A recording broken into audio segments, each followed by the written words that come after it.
तुम्हाला गुलाल लागू देणार नाही, सोनवणे असतील, प्रकाश दादा असतील आणि तुम्हाला, या तिघांनाच ते टार्गेट करतायत. त्याला कालचा दाखवायचा ना इथला. त्याला इथला गुलाल दाखवायचा ना. चिल्लर आहे ते. त्याच्या बाबतीत काय आता इथून पुढे मी बोलणार नाही. डॉक्टर सारिका क्षीरसागर यांनी वक्तव्य करत पुन्हा एकदा जे पार्सल आहे ते आम्ही बीडमध्ये येऊ देणार नाही आणि पार्सल परत पाठवू, असं पुन्हा एकदा काल विजयानंतर देखील.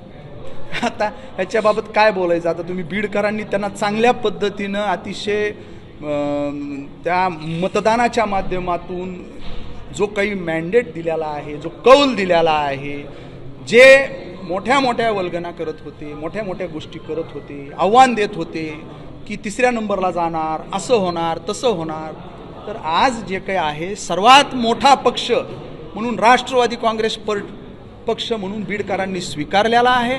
आता ते पार्सल कुणाचं कुठं पाठवायचं ते आता बीडकरांनी आपल्याला एक संदेश दिलाय, त्यांनी त्यांचं समजून घ्यावं. अजूनही तसंच बोलत असतील तर मग हे हास्यास्पद आहे असं मला वाटतं.